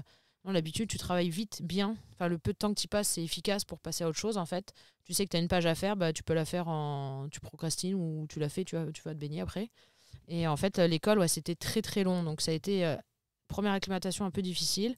Effectivement, la deuxième, c'est que vu qu'on était au mouillage, pour aller à l'école, en fait, mon père partait avec le Zodiac travailler. Donc nous, donc le Zodiac, c'est le petit bateau qui te permet d'aller à terre. L'annexe. Et c'est ça, l'annexe. Et donc nous, on n'avait du coup pas l'annexe. Et donc en fait, au tout début, on partait avec ma sœur, donc on se mettait en maillot de bain, on mettait les affaires dans un sac plastique. Et on a une grosse planche à voile et on partait à la rame comme ça, à genoux à la rame à terre pour aller à l'école. Donc on a fait ça pendant quelques temps jusqu'à ce qu'on nous passe un petit bateau gonflable et après on y allait à la rame, quoi. C'est fou quand même de se dire, je mets mon maillot de bain au cas où, je protège mes affaires pour aller à l'école à la rame, quoi. Ouais. C'est une autre enfance. Tu te vois comme excuse à la prof quand t'arrives, je suis en retard parce qu'il y avait un petit peu de vent et du coup on s'est retourné, donc on est un peu mouillé, on est un peu en retard. T'imagines l'excuse? Avec tous les cahiers mouillés et tout. C'est jamais arrivé, mais... Et à chaque fois comme ça, donc, dans les classes où tu te retrouvais avec d'autres enfants, t'étais la seule à vivre sur un bateau ou... Alors que le Nouvelle-Calédonie, c'est sur une île, est-ce qu'il y en avait d'autres? Alors en Calédo, ça c'est cool, c'est que c'est une base, t'as beaucoup de voyageurs. Donc oui, à l'école, alors c'est quand même très particulier parce qu'en plus c'est très raciste pour le coup quand même cette île, et tu vas avoir plein de cultures différentes et du coup dans tous ces racismes différents, c'est pas que blanc et noir en fait, tu vas vraiment avoir plein d'autres choses et tu vas aussi avoir du coup les gens qui voyagent en bateau, ça rentre dans une autre classe encore. Donc oui, il y en avait quand même pas mal. D'accord. Ouais, la difficulté, mais du coup t'as pu avoir des amis comme nous tous, on a eu des amis d'enfance? Alors non, ça c'est t'as créé des liens mais pas plus, quoi. Ça c'est le côté qui était du coup un peu difficile quand tu voyages comme ça. C'est qu'en fait, t'as plus tes amis d'enfance. En plus, il y a 25 ans, il n'y avait pas Internet quand je reviens. Donc tu communiquais. Alors, on a communiqué, c'est trop mignon. Tu retombes dessus. Là, je les ai revus parce que je suis retournée voir mes parents. Donc, j'ai ressorti un peu tous mes dossiers que j'avais. Et donc, on s'envoyait des lettres. Donc, imagine des gosses de 8 ans qui envoient des lettres. Et puis un bateau. Et comment tu reçois une lettre sur un bateau? C'était le problème. En fait, on avait notre tante qui était notre base, en fait. Donc, tous les gens, en fait, envoyaient tout ce qu'on devait avoir comme courrier. Donc, par exemple, même le CNED. Parce que du coup, oui. Pour le CNED, on fait des devoirs. Et tous les mois, tu fais un devoir que tu renvoies. Maintenant, c'est facile, c'est par Internet. Nous, c'était par courrier. Donc, en fait, imagine, tu fais un devoir, tu l'envoies. Donc bon, ça peut être rapide. Eux le corrigent. Et en fait, après, ils le renvoyaient à ma tante en France, donc. Et nous, quand on savait l'endroit où on allait le plus ou moins en fixe, on lui envoyait l'adresse et elle l'envoyait dans des marinas ou dans ses adresses fixes. Donc des fois, ça mettait 6 mois pour qu'on ait une correction, quoi. C'est ça, parce qu'en fait, tu dis, dès qu'on est un peu statique, on lui envoie l'adresse. C'est-à-dire que vous lui envoyez par courrier. Exact. Ouais, parce qu'en plus, des fois, on pouvait faire un peu par téléphone. Ah ça coûtait hyper cher. Ouais. Et puis, c'était des trucs un peu... Mais t'as compris le process. Mais t'as quand même pu créer des liens d'amitié pendant les périodes où vous étiez, par exemple là, au lycée. Ouais, on en a créé alors beaucoup pendant le voyage. En fait, tu croises des bateaux. Tu croises des bateaux, tu vas croiser d'autres enfants. Ça peut durer un jour, une semaine, un mois. Des fois, on s'est retrouvés quand on était en Afrique du Sud, justement. Enfin, on était une petite équipe à Mayotte. On était peut-être 2-3 bateaux. Donc, on est resté 6 mois ensemble. On s'est retrouvés en Afrique du Sud. On s'est retrouvés à Mayotte. Donc, des fois, t'en as que tu retrouves surtout un peu le long du trajet. Et en fait, tu crées des liens. Par contre, ça ce qui est cool, c'est la façon dont ça se fait. C'est en fait, tu vas rencontrer d'autres gens et En fait, un jour, c'est tes meilleurs amis, quoi. T'es avec eux et c'est un lien ultra fort. Et du coup, ça c'est vraiment cool. Et puis après, tu te quittes et hop, là, tu en rencontres d'autres. Et... Bon, l'avantage aujourd'hui, c'est que rapidement, les enfants peuvent être en contact rapidement avec Internet. Oui. Et après, c'est vrai que sur un bateau, tu es plus facilement isolé. Je pense qu'en van, par exemple, quand tu vois des familles qui voyagent en van, facilement, ils bougent de spot en spot. Ils peuvent sur la terre ferme, c'est peut-être plus simple de créer des liens, de rencontrer plus de monde, disons. Et de les revoir plus facilement. Alors, tu vois, ça, c'est un truc que je me pose la question. Parce que là, tous les enfants que j'ai pu un peu croiser, après, pas pour tous, mais pour certains, tu vas en avoir des qui courent un peu dehors, c'est des mouglis en van, et qui profitent de la nature et tout. Et en fait, tu vas en avoir, du coup, pas mal, à ce que j'ai vu, en fait, qui vont être dans leur véhicule, enfermés sur l'ordinateur, soit en train de travailler ou de jouer ou quoi, et qui, du coup, vont vraiment être enfermés dans leur véhicule. Ils vont pas s'ouvrir aux autres, forcément. Ouais, et ça, c'est un truc, tu vois, j'ai pas mal remarqué, alors que nous, vu qu'on on pouvait pas s'enfermer, en fait. Enfin, si on s'enfermait dans notre chambre, c'était pour lire, et on y revient à la culture, mais je sais plus la question que tu as posée tout à l'heure sur l'occupation, à 8-10 ans, en fait, je m'occupais et du coup, je lisais. Donc, je lisais les bouquins de ma mère, parce qu'à un moment donné, La petite maison à la prairie, tu l'as lu 4 fois, tu passes à autre chose. Donc, du coup, 8 ans, je lisais du Zola, quoi. Enfin, c'était vraiment tout ce qu'il y avait, quoi. Voilà. Donc, c'est sûr que dès qu'on allait arriver quelque part, la première chose qu'on voulait faire, c'était sortir, aller voir les gens, les rencontrer et tout. Et tu vois, et maintenant, je sais pas trop le fait d'avoir toutes ces connexions, est-ce qu'ils le font autant ou pas? Après, ça dépend de l'éducation, ça dépend de la personnalité de chacun aussi, je pense. D'ailleurs, sur le bateau, je me demande, vous aviez des chambres séparées? Enfin, c'était vraiment des vraies chambres. C'était pas un rideau, quoi. C'était des pièces séparées. Ouais. En fait, le bateau est... ça, c'est la partie qui est cool, c'est qu'il est grand, donc un catamaran, donc 2 coques. Il fait 20 mètres de long sur 10 mètres de large. Okay. C'est quand même très gros. C'est quand même pas mal, Et en fait, il y a... du coup, aux 2 avant et aux 2 arrière, tu as une chambre avec un lit de 2 mètres sur 2 mètres. Donc, tu as 2 king size. Enfin, du coup, tu as 4 lits king size. Et ensuite, tu as un endroit au milieu, tu as 2 petites bannettes. Donc, c'est 2 petits lits superposés. Et en fait, on avait... moi, je dormais à l'avant tribord, donc à l'avant à droite. Okay. Et ma sœur à l'arrière bâbord, donc à l'arrière à gauche. Okay. Genre, les 2 opposés, tu vois, vraiment. C'était nos petits moments aussi... J'imagine que vous entendiez super bien, sinon forcément. Après, comme tout le monde, on se crêpait le chignon aussi de temps en temps. Mais... Et ton père avait à gérer quand même 3 femmes à bord. Et parce que j'allais dire les chiens, mais c'est toujours été des mâles qu'on a eu. Donc, Mais alors, du coup, parce que moi, je voulais parler un petit peu de. Parce que, quand même, la période où tu étais sur ce bateau, c'est quand même une période assez décisive pour un enfant. C'est la période où tu commences à être ado, où tu commences à te découvrir, à avoir besoin d'intimité, à avoir besoin d'être un peu seul aussi, à par moments, à avoir envie d'avoir la paix, de te concentrer sur tes propres choses. Alors, je sais pas, peut-être que tu n'as pas du tout vécu ça comme ça. Mais c'est quand même une période où. Il y a beaucoup de choses qui se passent, quoi. Avec le recul, tu as l'impression d'être passé à côté de quelque chose ou d'avoir... on a tous très bien compris maintenant que tu as eu une expérience vraiment unique, singulière, qui est exceptionnelle. Mais il y a des choses forcément où tu as un schéma totalement parallèle, quoi. C'est sûr que c'est tout beau, tout rose, mais il n'y a pas tout qui est tout beau, tout rose. Il y a plein de choses aussi qui sont négatives. Mais non, ce côté-là... alors, tu vois, moi et ma sœur, on ne l'a pas vécu de la même façon. Ma sœur, très rapidement, elle a eu besoin d'avoir son petit confort, sa petite zone, bien s'habiller, bien se maquiller, à chercher à vraiment ce côté un peu féminin, à vouloir des petits copains, tu vois, elle a vraiment eu cette adolescence, on va dire. Alors que moi, honnêtement, pas du tout. Moi, j'allais pêcher, chasser, je passais mon temps à fabriquer des leurres pour pêcher, enfin... T'es un peu passé au-dessus. Ouais, moi c'était surtout la nature, les animaux et tout. Ouais, j'allais plonger, je faisais de la planche. Enfin bref, c'était. Moi, à côté de tout ça, je suis un peu passée à côté. Et après, tu vois, il y avait effectivement le côté où on avait besoin de s'isoler. On se mettait dans nos cabines, du coup. Moi, je me suis mis au piano. Donc, sur le bateau, on avait un petit piano. Okay. Au début, comme quoi, à l'école, ça sert. À l'école, t'es obligé de faire de la musique. Donc, on avait la flûte, le classique.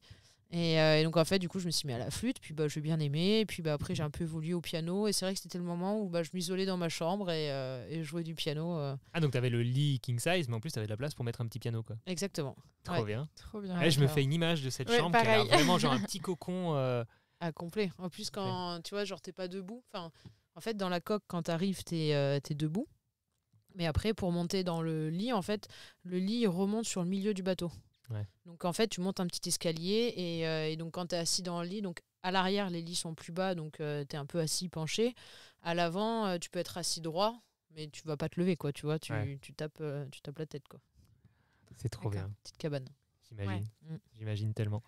Est-ce qu'on ferait pas une petite pause musicale là, avant d'enchaîner sur la suite, deuxième pause musicale, et puis on enchaîne sur les projets plus d'actualité, mais je sais qu'on a encore 15 milliards de choses et tu as beaucoup de choses encore à nous raconter sur tout ça, et du coup je suis en train de me dire clairement, si ça te dit, le jour où on se recroise, on fait un épisode 2, on axe vraiment sur des anecdotes. Ouais. Qu'est-ce que tu en penses? Parce que en vrai, je pense que tu as plein d'anecdotes à raconter. Comme je t'ai dit, je t'en ai raconté une ou deux, mais il y en a tellement encore. Donc je pense que ça mériterait un épisode vraiment carrément. sur les anecdotes. Tu vois, genre un truc où tu t'en réfléchis quelques-unes à l'avance et on fait ça. Ça te dit? Carrément. Et là, on enchaîne sur la deuxième pause musicale et on se retrouve juste après pour parler plus des projets actuels et du voyage en 4x4. Let's go.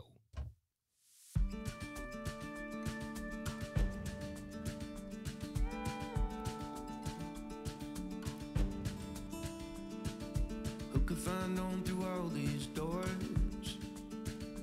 touring basement couches and living room floors, on to the next town, to the next show, 'cause I went and caught a dream and I can't let go, and trying to break into some boys club, they got cigars in that dry rub.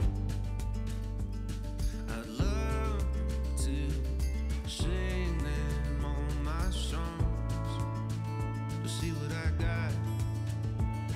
I wanted to get older, where the flowers hit the trees, where the lakes flow to the rivers and the rivers throw a breeze, raise a couple kids, becoming honest man. I put 100,000 miles on this van, 'cause I'm a running man.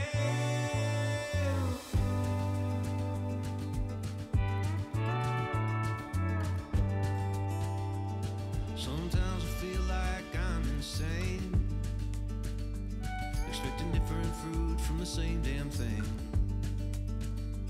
But the sound of this band hitting that note takes this drowning man and it makes him flow.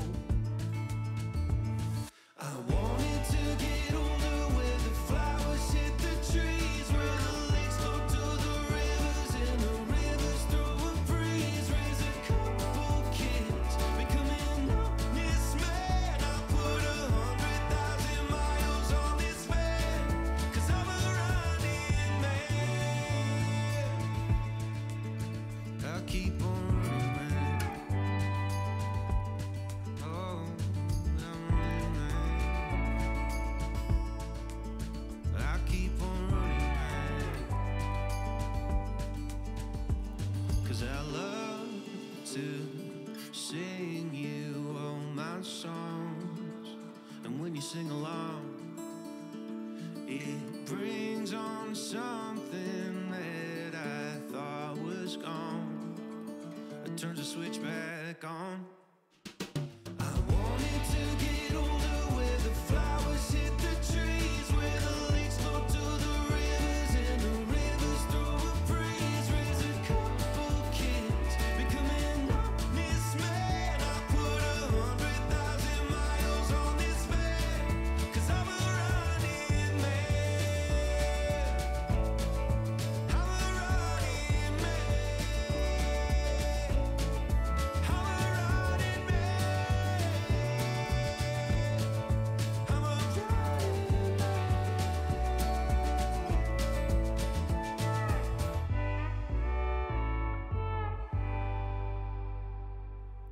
C'était Running Man de Michael Shines. On va enchaîner sur les projets un peu plus d'actualité. Très très rapidement, juste pour faire la transition. 18 ans, du coup, tu te retrouves en métropole. C'est quoi les grandes étapes jusqu'à aujourd'hui? Alors, grandes étapes. La première, c'est donc première année de médecine. Donc, un concours un peu difficile. Acclimatation avec la France, du coup, difficile, sans la famille, de bateau, maison. Et donc après 4 ans d'études de kiné. Et ensuite, du coup, l'évolution, travailler. J'ai déménagé sur... Ça, on s'en moque un petit peu. Du coup, j'ai changé de région, en fait, pour partir sur un projet de voyage en véhicule, en 4x4. En fait, direct après tes études, une fois que tu es arrivé en métropole, tu avais tout de suite cette idée de... En fait, ta vie, c'est le voyage, en fait. Oui. Donc, tu es resté dans ce mood-là, quoi. Clairement. C'est un peu comme je dis, j'ai le virus du voyage, quoi. C'est dans les... Parce qu'on avait rencontré une famille belge qui fait voyager ses enfants, etc. Et le père nous disait, je sais pas si je suis en train de créer des enfants qui vont vouloir dire fuck au voyage toute leur vie parce que ça les a gavés pendant toute leur enfance, et qui vont devenir très casaniers, ou à l'inverse, si ça va faire des voyageurs, quoi. Ouais. Tu vois, par exemple, moi, dès le début, j'ai voulu repartir voyager. Et à l'opposé, ma sœur, dès qu'elle est rentrée, la première chose qu'elle a voulu vraiment faire, c'est créer une famille. Qu'elle a eu, du coup, donc elle a 3 enfants. Et donc de suite, ça a été un peu casanier, famille. Et maintenant, en fait, là, elle est retournée au voyage. Je pense que ce qu'on a vécu, en fait, elle a envie de donner ça en fait, à ses enfants. Donc en ce moment, ils sont à Tahiti. Ok. Ils vivent là-bas depuis 2 ans en ce moment, quoi. Et donc, à partir de là, tu as envie de voyager en véhicule cette fois-ci. Exactement. J'ai voulu changer un peu. J'ai hésité au début avec le bateau, parce que pour moi, c'est naturel. Tu me dis maison, je réponds bateau. Mais donc j'ai voulu... J'ai voulu essayer continuer ce milieu-là, mais en fait, au fil, j'ai eu un chien, donc un husky. Et c'est vrai que le husky sur un bateau, ça va pas top. Et du coup, je voulais essayer autre chose. Donc au début, j'étais en moto aussi. Et donc pareil, tout ça n'était pas très compatible. Donc j'ai eu la question au début du van qui s'est posée. Et en fait, je pense que mon confort est moins important que mon côté passe-partout. Donc j'ai oublié l'idée d'avoir une douche à l'intérieur, de pouvoir tenir debout et tout ça. Et donc je suis partie sur l'idée 4x4 passe-partout. Et je continue un peu dans le principe de ce qu'on a fait enfant, où on allait dans des endroits où on était les premiers à y aller. Et du coup, voilà, c'est ce que je vais essayer de chercher avec le 4x4.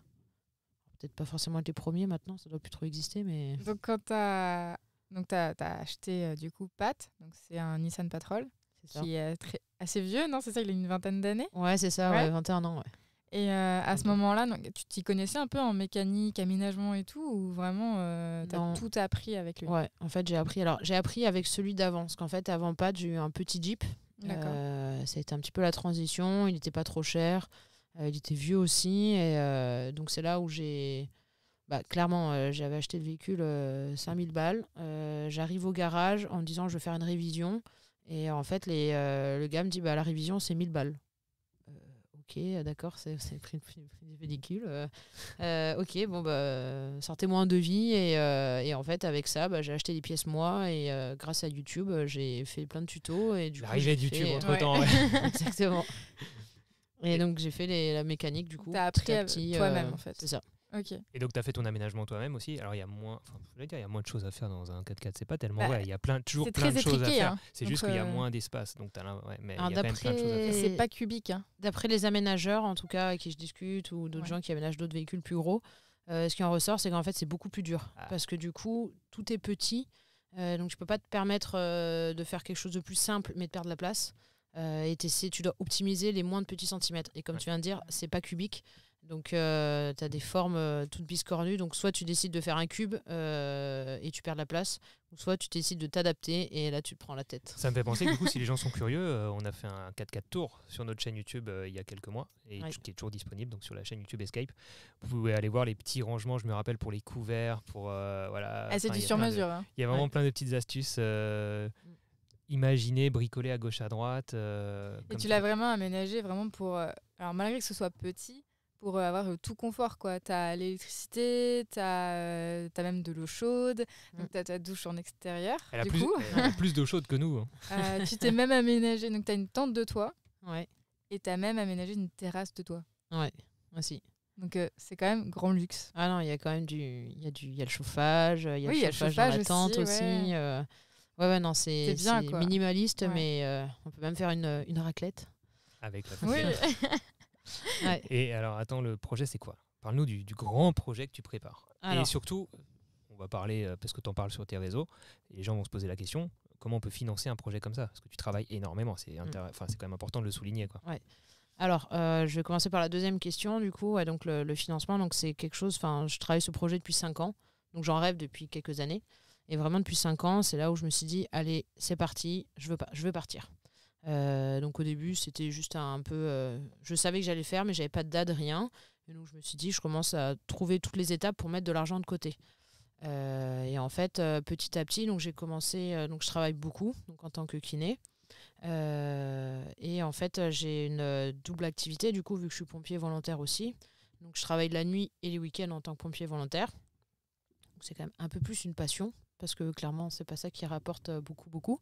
Mais voilà, ça me fait du coup beaucoup travailler. J'économise énormément. Je vends tout ce que je peux. En ce moment, je suis en pleine... En braderie. En Tu braderie, voulais vendre un ouais. kite, d'ailleurs. Exactement. Là, je vends vraiment tout. En fait, du coup, quand tu vas partir, tu reviens un peu au minimaliste. Et en fait, clairement, là, je vais dans la maison. Enfin, je regarde tous mes trucs et je me dis, voilà, ça, c'est quand la dernière fois que je m'en suis servi. Putain, ça remonte à plus de 6 mois. Bon, j'en ai pas besoin, je le vends, quoi. Et en fait, je fais ça pour tout. Et donc, voilà, c'est beaucoup de sacrifices.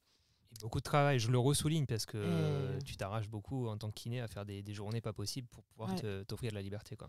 Beaucoup de travail et en parallèle, du coup, pour financer aussi ce voyage, après, donc, je développe mes réseaux. Et c'est vrai que, pareil, pour développer les réseaux, c'est un métier de certaines personnes. Donc, c'est de l'apprentissage, parce que du coup, je veux me former là-dedans. Donc, c'était en parallèle tout un apprentissage là-dedans aussi. Et donc, oui, c'est énormément de travail, énormément de sacrifices pour... j'espère qu'après, ça en vaille la peine, quoi. Donc, tes réseaux, on en parlera plus tard, mais il y a YouTube, Instagram notamment. Et donc, le gros projet en question. Et donc, le gros projet, donc, c'est de partir donc, en fin d'année. Donc, fin d'année 2024 pour ceux qui nous écoutent. Voilà, fin d'année 2024. Donc ça devait être à la base janvier 2025. Je décale à décembre 2024, voire novembre 2024. Ah ouais. Voilà, c'est en train de partir. Voilà, faut qu'on profite de toi là. Ouais, là c'est dur quand tu prévois ça depuis 5 ans dans ma tête. Enfin là je suis à quelques mois du départ et pour moi je suis déjà partie, quoi. C'est vraiment très très dur. Puis là je suis à fond dans tous les détails, les visas, les trucs et tout. Donc il me tarde vraiment de partir. Donc départ fin 2024 et donc l'idée c'est de partir sans date de retour, donc je quitte tout et c'est parti pour l'aventure. Donc je vise un tour du monde. Donc après je projette le début du voyage. Déjà c'est assez compliqué à organiser et ensuite ça va se faire au fil du temps suivant les pays du coup je vais aller. Donc là je vais partir vers l'est, donc en plus en plein mois d'hiver. Donc je vais aller chercher la chaleur un peu au Moyen-Orient. Donc je vais chercher en fait du coup la Turquie, l'Iran, l'Irak, descendre d'Arabie Saoudite, Oman.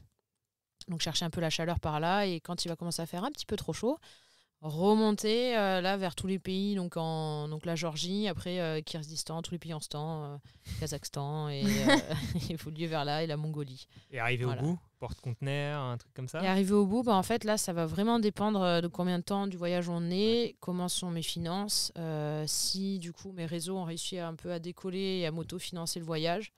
Et donc à ce moment-là, ça serait effectivement vers le Japon, un shipping qui peut se faire sur l'Amérique. Et donc là, ouais. Ça se fait. De nos jours, c'est commun quand même pas, mais je veux dire, ça se fait en tout cas, quoi. Ouais. Eh ben, quelle aventure. Est-ce que ça aussi, ça fera pas l'objet un jour d'un nouveau podcast une fois que tu l'auras fait? On ne sait pas. Il y a toute cette organisation, tu parlais de visa et tout ça, parce que du coup, là, tu vas très vite quitter l'Europe et tout, donc il y a quand même beaucoup de choses à... Enfin, il faut s'y connaître, il faut se renseigner. Mais du coup, avec Nomade, donc avec ton chien, c'est pareil. Je pense qu'il y a aussi des choses à prévoir. Il lui faut un passeport. Il lui faut certains vaccins aussi, peut-être. Ouais, il y a pas mal de choses. Alors, étonnamment, pour le chien, ça reste quand même assez globalement facile. C'est un peu pareil dans tous les pays. Sauf si tu vas dans des îles et tu as de la quarantaine. Ouais. Mais sinon, le chien, il faut qu'il ait un passeport. Faut qu'il soit à jour. Donc, c'est la rage. Ça, c'est vraiment le minimum. Enfin, du coup, avoir la rage et le titrage antirabique qui te permet de vérifier s'il a ses anticorps de la rage. Et en fait, ça, c'est la base de partout. Et après, dès que tu vas quitter un pays, en fait, il faut que tu ailles voir un vétérinaire qui va attester qu'il est en bonne santé. Et c'est ce petit Graal que tu donnes. Qui peut passer à la frontière, quoi. Exactement. Et puis j'imagine qu'après, les gens vont se poser plein de questions annexes sur l'assurance aussi pour toi, l'assurance du véhicule. Toutes ces choses-là, tu es en train de les étudier et de les mettre en place, quoi. C'est un bordel administratif, quoi. C'est hyper compliqué. Tu as des normes suivant les pays qui vont être différentes. Comme tu dis, tu quittes l'Europe, donc tu rentres dans la difficulté. Puis tu as des pays qui sont quand même assez inconnus, comme du coup l'Iran, l'Irak. C'est des pays quand même assez qui sortent quand même de la guerre. Donc on en entend déjà des histoires terribles comme quoi c'est l'endroit où il ne faut pas aller. Et donc, on sait pas. C'est ce qui te motive? Moi, c'est un peu ce qui me motive parce que du coup, après, je suis pas la première à y aller. Il y en a plein qui sont allés avant moi.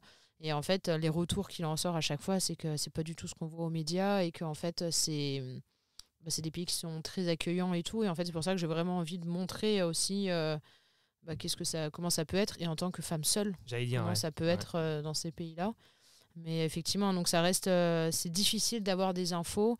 Et les infos qu'on a sont des fois anciennes. Et en fait, en 1 an ou 2, les règlements ont pu changer pour les humains comme pour les animaux. Et le véhicule aussi, pour faire rentrer le véhicule dans différents pays, ça peut être une galère, quoi. Ouais. Le véhicule aussi, il a, comme nous, en fait, il doit avoir un espèce de... On appelle ça donc un carnet de passage en douane. Donc c'est comme s'il a un passeport, on va dire, avec une belle caution dessus. Et c'est ce qui lui permet de pouvoir entrer et sortir des pays... aussi, ouais. Donc dans certains pays, il y en a besoin de ce petit Graal, on va dire. Ouais. Donc c'est une organisation à savoir dans quel pays on a besoin et comment ça se passe. Ouais. Bon, écoute, est-ce qu'on n'arrive pas sur une fin de podcast là? Et là, on arrive sur la fin du podcast, effectivement. Mais je pense qu'on a encore énormément de choses à dire avec Perrine, ce qui fait qu'on fera peut-être un 2e épisode. Si elle part pas finalement dans 1 mois. Parce que Laura Crac, elle vient, c'est bon, je m'en vais. On va essayer de te recroiser d'ici là. En tout cas, merci beaucoup Perrine. On te retrouve sur quel réseau? Alors, donc sur Nomad Strip, c'est le nom, le nom de la chaîne. Donc, Nomad, le nom du chien. Sur YouTube, ouais. Voilà. Donc sur YouTube, sur Instagram ou Facebook. Le Nomad Trip sur Instagram. Et potentiellement aussi, on peut soutenir ton voyage et à l'avenir, que les gens se renseignent un petit peu sur tes réseaux pour potentiellement pouvoir soutenir ton voyage à travers différentes choses que tu vas mettre en place. Exactement. Pour partager tout ça, donner des infos et puis inspirer les gens, quoi. Exactement. Bon, c'est trop cool. J'espère que vous avez passé un bon moment. Et on te souhaite du coup des bons derniers préparatifs du voyage. Jusqu'en des petits week-ends comme ce week-end.